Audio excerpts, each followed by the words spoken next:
What's up, everyone? It's Fuzzy. Welcome back to yet another MLB recap. For all the big brain 10,000 IQ moves the Dodgers have made over the last few years, it really looks like they wasted almost $20 million on this guy right here. Look at Chandler Simpson run. The viral speedster scored from second base on an infield base hit. Another speedster, Victor Scott II, he had a big day as well. He used that sprinter speed to get into position and make a catch of the year candidate. The Rangers scored 8 runs and then fired their hitting coach. They also dropped Leody Taveras. That is not rage bait. I am not trying to just get you guys angry. Leody Taveras is gone as well. Austin Riley, he's back to being Thanos-like. He snaps his fingers and baseballs get deleted from existence. And Ellie, he hit a home run, then he didn't hit a home run, but the fireworks are still going off. So we'll see later in the video if that was fair or foul. Also, don't forget that recap is brought to you by SeatGeek and Underdog Fantasy, but I want to talk about playback because I'll be live later today watching my Guardians play. Then we got the Yankees taking on the Padres in New York. We have a battle of the Cubs versus the Giants, like two juggernauts. So playback.tv/Fuzzy. I'll see you over there. If you still don't believe me that St. Louis is the weirdest team in MLB after this doubleheader versus the Mets, okay,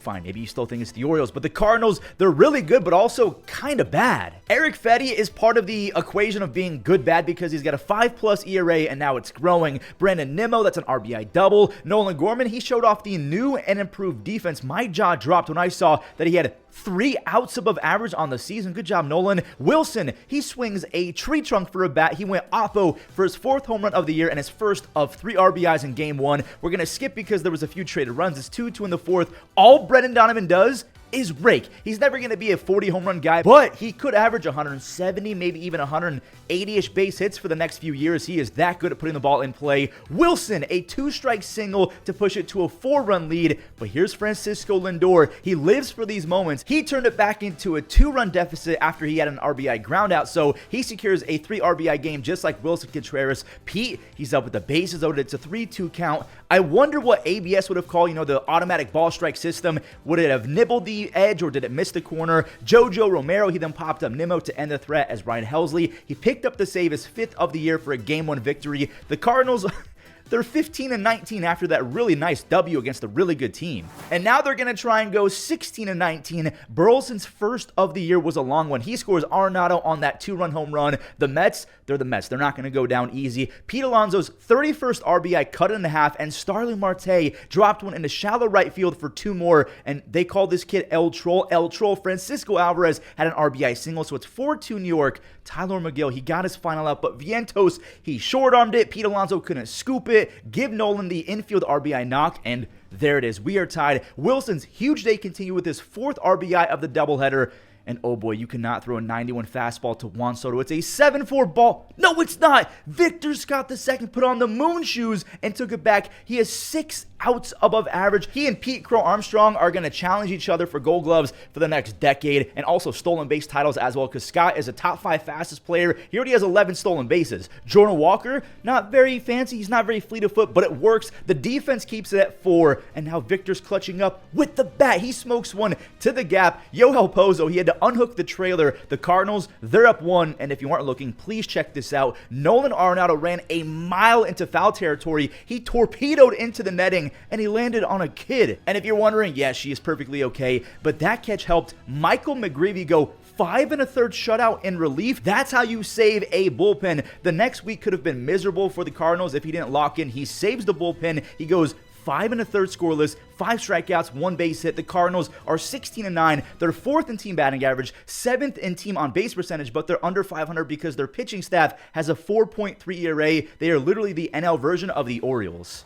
Hey, we just brought them up, so let's stay with them. The Orioles, they were involved in a historic game. You're about to watch 10 solo home runs. 10. That's an MLB record for one game. By the way, I don't know if Baltimore turned up the saturation in their broadcast. These colors are not mine. That's the first home run. Michael Garcia, his first of 2 on the day. Jackson Holiday, he's been on fire. That's why you don't write off 20-year-olds or 19-year-olds after they have a rough few.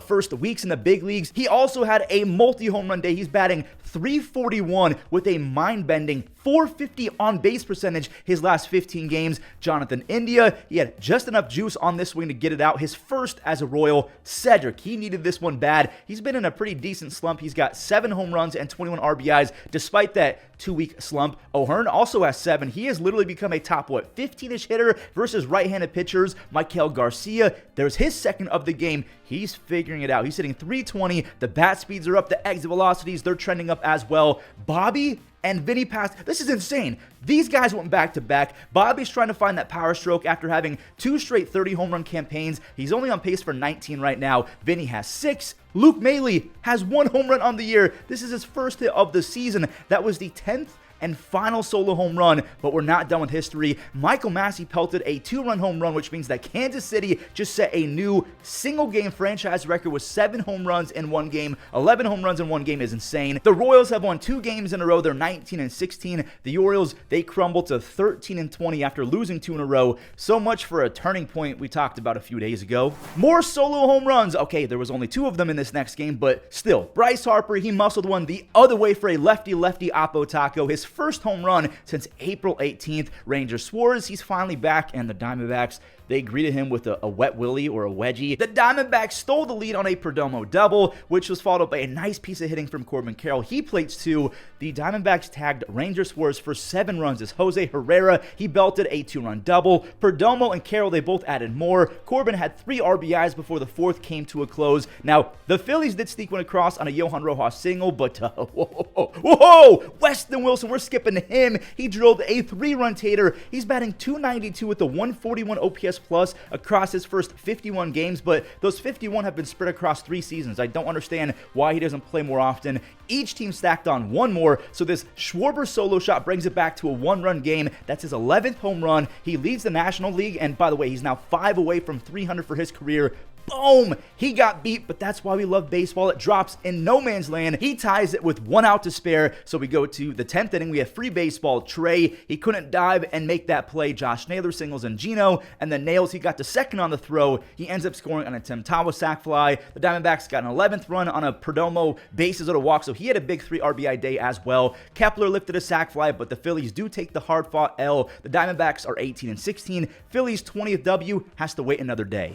Another solo home run, but now we're in the Rays and Yankees game. Jonathan Aranda has been a top 5 hitter in baseball this year. I think he's 5th in OPS. He's turning himself into a future all-star, and he ain't done. Neither was the Rays when it came to scoring. Brandon Lau, he got one through the shift, 2 more runs score. Then they got a 5th run. Look at this, please. Chandler Simpson, he did all the work. He looks like Waluigi, just a lanky-ass dude who can absolutely burn on the bases. And this is cool. Cody Bellinger, he swatted out a 2-run home run for his 200th career blast. He's geeked in the dugout, but here's the thing. Aranda, he didn't need a home run to score a few. He had a changeup at his shoelaces between the first and second base gap for his 3rd base hit. He has RBIs 2 and 3 on the day. It's 7-2. 1 more 2. Judge got 2 bases. So he does secure his 14-game hitting streak. He's also right behind Schwarber with a 30-game on-base streak. Goldie, he played a Judge. I love seeing 87-year-old Goldie keep on raking. And whoa, we have a first big league base hit for Yorbit Vivas. He scores Goldie and Jason Dominguez. They got this Vivas kid in the Trey Sweeney trade a couple years ago before the Dodgers flipped him to the Tigers. Pete Fairbanks? Nah. He was Pete Unfairbanks. Down goes Judge. Same with Belly. He strikes out the side for his 8th save. The Rays, they've won 2 in a row versus the Yankees, and they're now just 3 games back at first place. The Red Sox, they have a perfect chance to get within 1 game, but just like the Cardinals, despite their record, the Twins, they can hold your feet to the fire on any given day. Like, the Twins are actually really good on paper. Don't get it twisted. And they have a healthy Byron Buxton knocking on all the wood. He's got 7 home runs and 7 stolen bases. The Sox, they did answer back for Garrett Crochet. Carlos Narvaez, he hit it to the perfect spot. In comes Willier and Romy. Romy, he's up now in the 3rd. This is a sac fly. So Bregman, he trots in. It's 3-1 for the Red Sox. When Correa lasered one back to Crochet, he stayed in the game. The replay was bananas. The ripples on his face. I would follow Garrett Crochet into the mist of Mordor. He is an absolute warrior. He went 2 more shutout frames. He leaves with 6 strikeouts, only 1 run.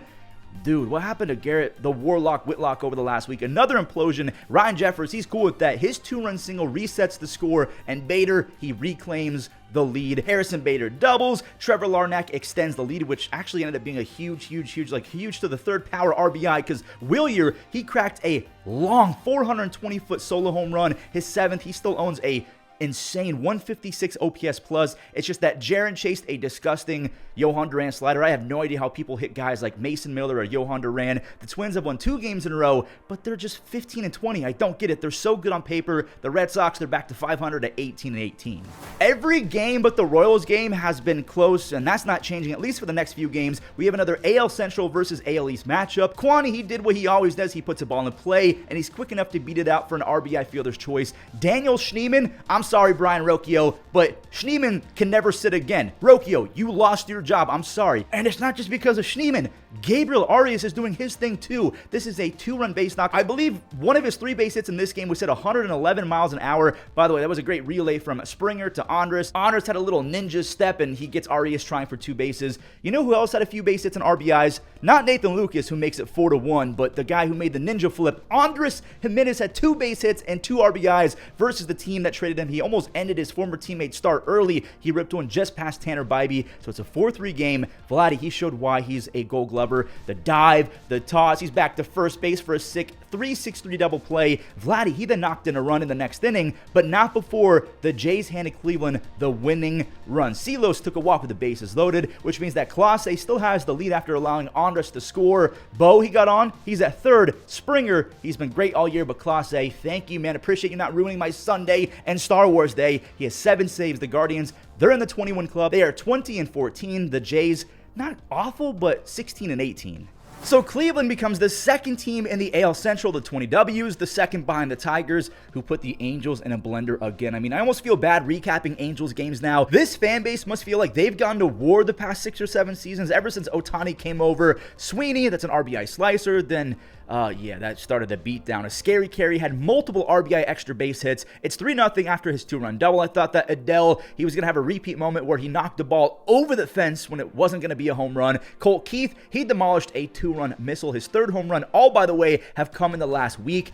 And they don't call this guy Scary Carry or Carry Bonds for nothing. I had no idea that he was hitting leadoff. That's a 415-foot 3-run dead center shot. He had 4 base hits and 5 RBIs. He has 26 home runs and a 156 OPS plus since last year, over 119 games. Trey Sweeney, I think that he had 5 RBIs, I think. There was an RBI single in the 2nd, a 3-run line drive home run in the 7th. He put a charge into that one. So if my math is mathing, that's 4. Wait. He had 2 RBIs on this swing, so that's a 6 RBI day. He beats his teammate. He also had 4 base hits. The Tigers win 13-1. Only 1 run for the Halos. Who pitched for the Tigers? Oh, Reese Olson did. 5 2/3 scoreless, 8 more strikeouts. He's allowed 3 runs with 27 strikeouts his last 4 starts combined. The Tigers are 22-13. I got them wrong. I really thought some of these guys would regress a little bit. Nope, they're all getting better. They're doing the opposite of regressing. What is that? Progressing? Okay, I snuck in another slugfest. Let's get back to those 1-run games. Lance McCullers Jr., he's back. The dude has not been able to catch a break with his health, but he's finally feeling close to 100%. Chicago got a few on, and Lance, he got Edgar Carrero to chop out for a scoreless 1st inning back, and now he's got the lead. Dubon, he peppered an RBI single up the middle, and look at this missed call. You gotta be kidding me. A looping, perfect curveball out the hand of Lance for a painted strike 3. Instead, it's called ball 4. Now, Lance had a predetermined pitch count, so he's done after 3 2/3 shutout. The Pen, they clutched up and ended the 4th, but I do want to show Lance's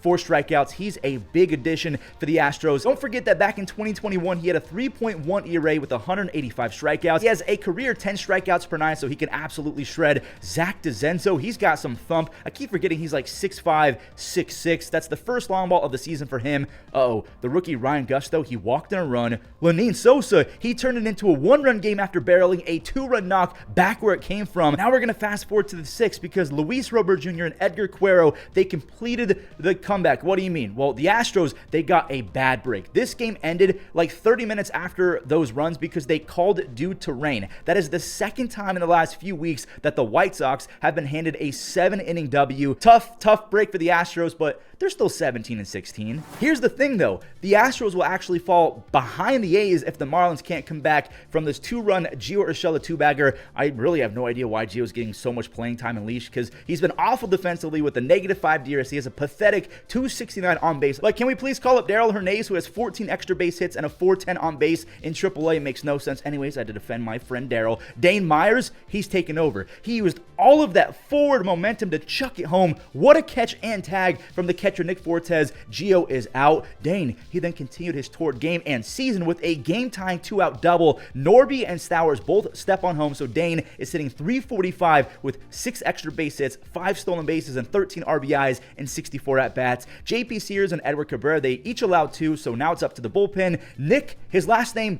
is Kurtz. He's handed a free extra base hit. Stowers took an awful route to that baseball. Kurtz gets the first extra base hit of his career, and Soderstrom, he put the fish on ice. His 25th RBI gives Tyler Ferguson the lead. He wraps up his first save of the year, and a little golf clap to Tyler Ferguson, who's allowed one tiny little run his first 16 games this year. The A's are 19 and 16, just 2 games back of the Mariners. We'll show the Mariners game right after this, or should I say the Rangers game after this, because DeGrom made some history. Atlanta fans, they showed up for Star Wars Day, and Austin Riley, he had the high ground in this one. If you get that, I love you. He was the Obi-Wan to Dustin May's Anakin, a 2-run home run in the first, 426 feet, and now he has 842 feet worth of home runs. That's home run number 8. He has RBIs 23 and 24. Later in the fourth, Max Muncy, I didn't know that he's wearing glasses now, but hey, he saw this pitch pretty well. He ripped it down to right field to score Teoscar Hernandez. Muncy drove in another on a ground out, and Miguel Rojas lifted his first home run of the year. It wasn't good enough, even with his first career stolen base for Hae-Sung Kim.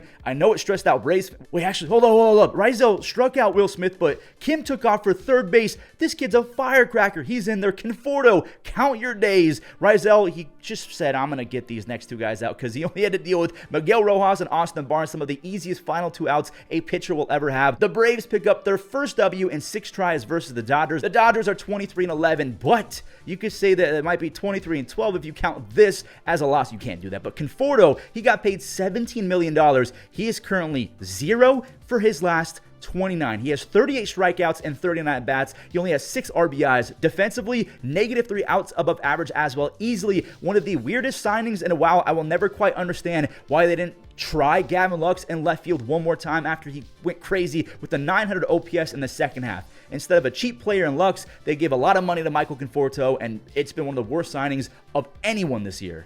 Jacob deGrom just made history. He became the fastest pitcher ever to 1,700 strikeouts. I know that sounds random, but hey, history is history, especially when it's Jacob deGrom. I'm going to show it. Leo Rivas, he probably turned in the most annoying at-bat versus deGrom. He singles on the 10th pitch of the at-bat. He then steals a base, his 4th of the year. He has a perfect 7 for 7 to begin his career, dating back to last year. Seattle, they didn't hit anything hard, but after a JP single and a Polanco ground out, it's 1-0 Mariners. But staying with infield singles, Wyatt hit one hard to Ben Williamson. He usually picks it, but it's a tough hop. Seager for the lead. The Rangers, they tee off for a 6-run third inning. Simeon, he knocks in Wyatt Langford on another single. Adoli, same thing. He laced an RBI single, but his plated 2, just like Corey Seager. Josh Young, another RBI single. What is that? 6 runs off nothing but singles. Okay, the streak's over. Josh Smith, he collects 3 bases, an RBI triple with 1 swing. The Rangers, they won easy, and the crazy part about that is they fired their hitting coach. I guess they're calling it the offensive coordinator now, but it had to have been pre-planned because World Series champion Donnie Ecker, he's out, and yes, that's what the position is called, offensive coordinator. Texas is bottom 5 in almost every offensive category, so they want a new voice. Not only that, but they also let go of Leody Taveras, who was great on their World Series run. He's on waivers, so I guess he's not fully let go yet, but he had 31 doubles, 14 home runs just 2 years ago with awesome defense, but since that point, he's at a terrible 285 on base. He's 26 years old. Would you want your team to take a flyer on his almost $5 million?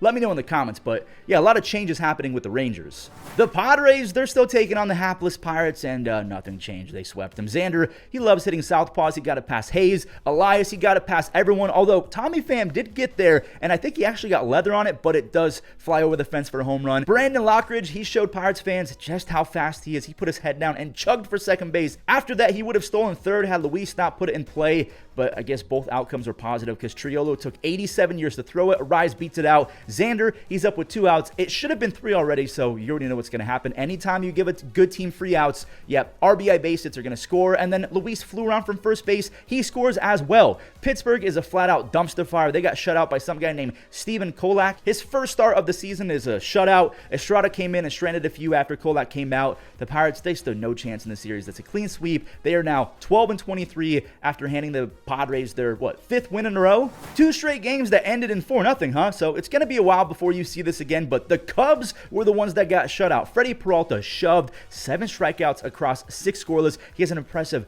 2.18 ERA on the season. Shota Imanaga, he's no slouch, but dang it, he got into some trouble in the 6th, and then he couldn't finish it because he pulled something trying to cover first base. I'm hoping that he doesn't miss any time, but last week, he had some issues to the same thigh, and now they're calling it a strain, not a cramp. Julian Merriweather, he couldn't bail out Shota. His first pitch goes to the backstop. Chourio scores. Daz Cameron with his dad in attendance. Remember, his dad is Mike Cameron, the All-Star, won a bunch of Gold Gloves. Adam Boy, an RBI single. He swiped second base. The rookie Caleb Durbin was grateful because now he gets a 2 RBI double. I don't think Daz scores from first base on that. Shout out to the Brewers bullpen, by the way. 1 hit over the final 3 innings. They're 17-18. Perfect transition. A former Brewer had a field day versus the Rockies. It's 1-0 on Willy Adames' 3rd of the year, and he didn't have to wait very long for his 4th. 2 home runs and as many at-bats. Sorry, Rockies fans, this was brutal. Yes, he squibbed one for 2 more runs. I'm breaking my controller for sure if that happens to me in MLB The Show. Willie make it 3 RBI extra base hits in 5 innings. His contract is hefty. This game made his season stats look not bust-like. He raised his OPS by 73 points, but it's still under 700. That's how bad he's been. More yikes for Rockies fans. Jung-Hoo Lee took one off the leg, a free RBI. Wilmer make it a 2nd broken controller, another bloop base hit that scores a couple runs. Wilmer's up to a whopping 31 RBIs. Lamont makes it 9-1. The Rockies, they're 6-28. The Giants are 22-13. 3 teams in the NL West now have 22 or more wins. Mackenzie Gore might strike out 250 this year. Okay, before we show him, he's up 1 on a Luis Garcia Jr. sac fly. Spoiler alert, that was the only run that Nick Martinez allowed all day. Gore allowed 1 as well. Tyler put the tie in his name. Tyler Stevenson, he ripped his first of the year. He's only been back for a couple games. Skipping to the 5th, Ellie, he drove one deep into the rain. Everyone's kind of confused, including Ellie. He's still got the bat in his hands. The fireworks are going off. Ellie's now running around. Mackenzie Gore was like, what are we doing? You guys got to fix this. That ball was foul, and it was 1,000% foul. Gore, he slipped on the mound. It's like Camino out there, but the rain did subside for his final pitch. That is a nasty curveball for his 9th strikeout. He has a 13.3 strikeouts per 9. That's 68 strikeouts in 46 innings. That is Blake Snell-like. That Soto trade has been really, really good for the Nationals because Gore and Wood, they are cornerstone players. No W for Mackenzie, but the Nationals do take this one after Luis Garcia Jr. went bye-bye. That's his 3rd. And then CJ Abrams, wait, he came on over in the trade as well, right? CJ quietly has a 140 OPS plus. Kyle Finnegan, he struck out 2. He has 11 saves on the year. The Nationals, they take 2 from the Reds, and I'm hoping that Jackson Rutledge isn't stuck in the bullpen forever. He has 19 strikeouts in 12 innings. Him and Mackenzie Moore could be a fun little 1-2 puncher. Maybe when Josiah Gray comes back, I don't know if Rutledge would drop down, but I think that he should be a starter. Another recap in the books. Thank you guys so much for watching. If you enjoyed, do me a couple more favors. Leave a like and subscribe, and don't forget to follow me on playback.tv/Fuzzy. I'll be live all day later today. So I'll see you guys over there. Have a great rest of your day, and enjoy the web gems. Left field, and Verdugo, late jump, he's able. For defensive run saved as a shortstop. Bouncer, another bunt out. And grounded left side, Junior. Diving play for a force out at second base. First pitch of the game is lined into center field. Coming in is Django Lit. Rolled to second. Torres on the grass is there. On the ground.